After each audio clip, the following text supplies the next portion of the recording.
Hey everyone, welcome back. In this video, I'm going to walk you through the real differences between AWS, GCP, and Azure. And you know why this matters?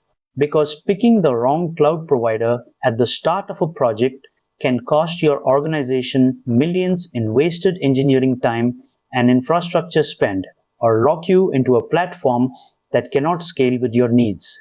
Most engineers pick based on brand name or a single tutorial, but the reality is that each platform serves a fundamentally different type of business. I have seen massive migrations fail because the team ignored the subtle yet critical differences in networking and identity management between these giants. Today, we are going to fix that. Let us break down the big three of cloud computing and find out which one truly fits your production requirements.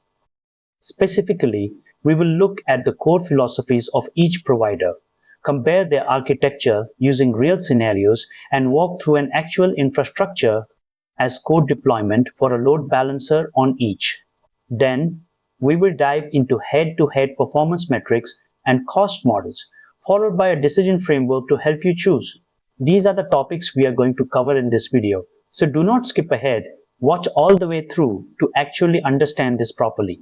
Quick note, before we dive in, this channel shares practical IT tutorials every week, so if that is useful to you, hit subscribe and join our WhatsApp community linked in the description for more resources.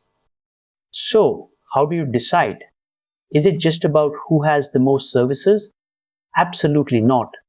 It is about your team's existing expertise, your company's long-term budget, and your technical roadmap.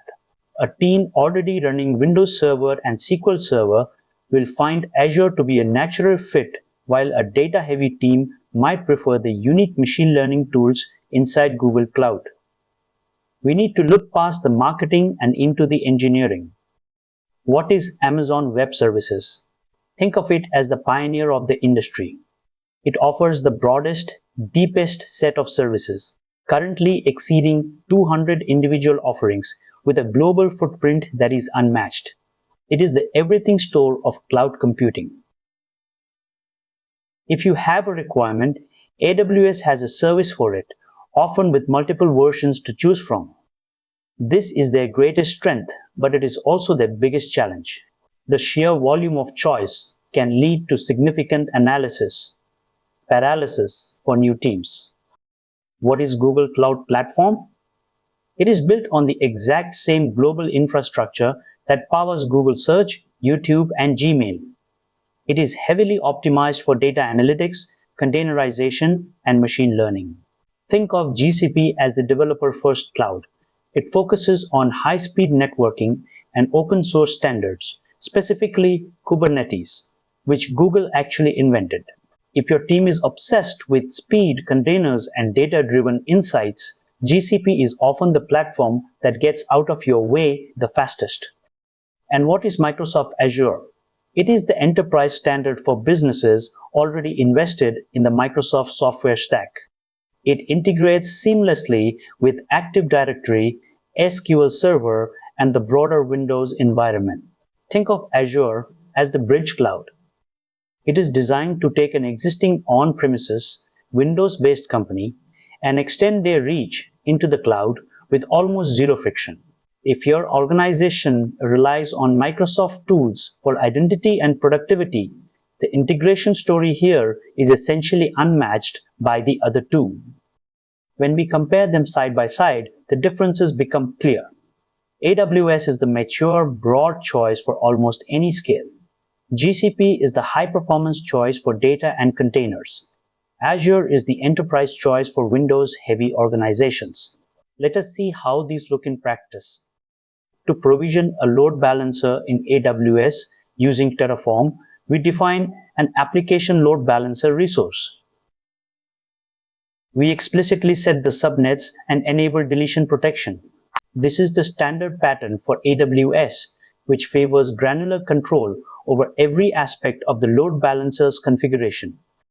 After running the apply command, AWS provisions the load balancer. It typically takes about 90 seconds to become fully functional. The output confirms the resource was created successfully. Now, Look at how GCP handles the same task. GCP uses a more modular approach, separating the URL map from the forwarding rule. This reflects Google's philosophy of highly decoupled, globally distributed networking. It feels more like managing a sophisticated internal network. GCP completes the provisioning quickly. Notice we have two resources now instead of one, which gives us more flexibility for global traffic routing. The result is a highly scalable, globally available endpoint. Finally, here is the Azure way. Azure requires a resource group which acts as a container for all related resources. You define the load balancer and link it to a public IP address within that group. It is very structured, which is exactly what enterprise teams prefer for auditability. Azure completes the setup in under a minute. The structure is clear, and because it is linked to the resource group, tracking costs for this specific project is trivial for the finance team. When we compare the numbers, clear winners emerge for specific use cases. GCP consistently leads in global network latency because of their private fiber backbone.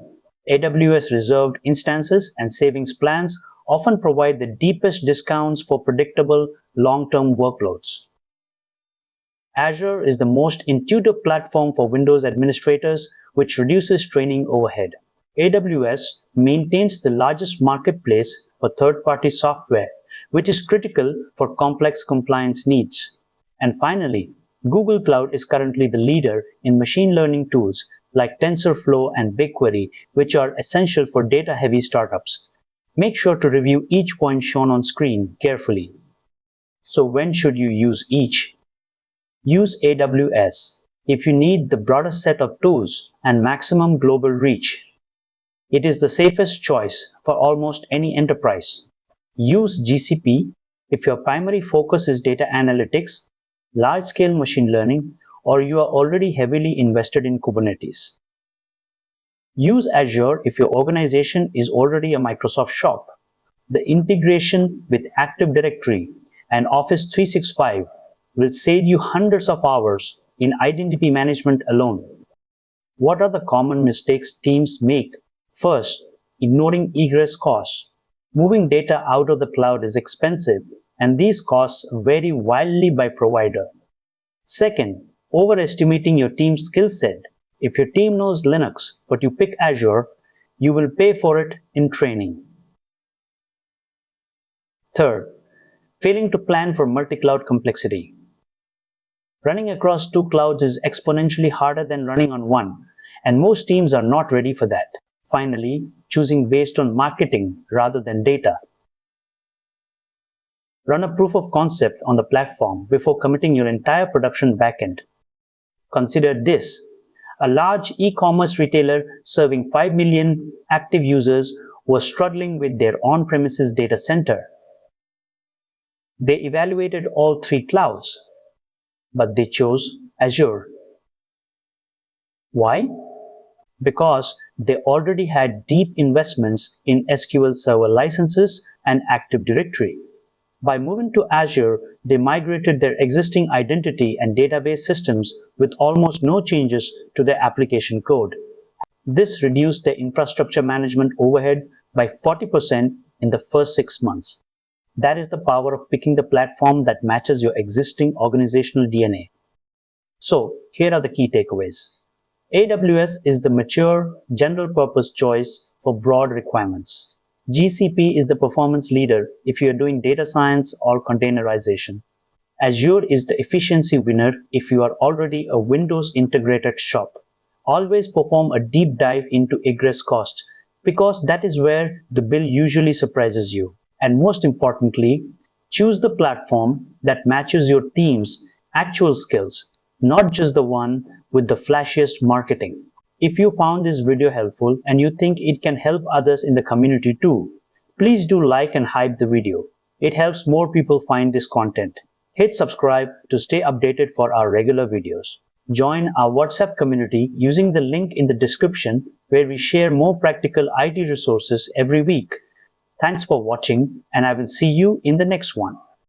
If you found this video helpful and you think it can help others in the community too, please do like and hype the video.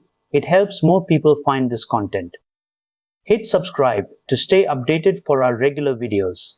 Join our WhatsApp community using the link in the description, where we share more practical IT resources every week. Thanks for watching, and I will see you in the next one.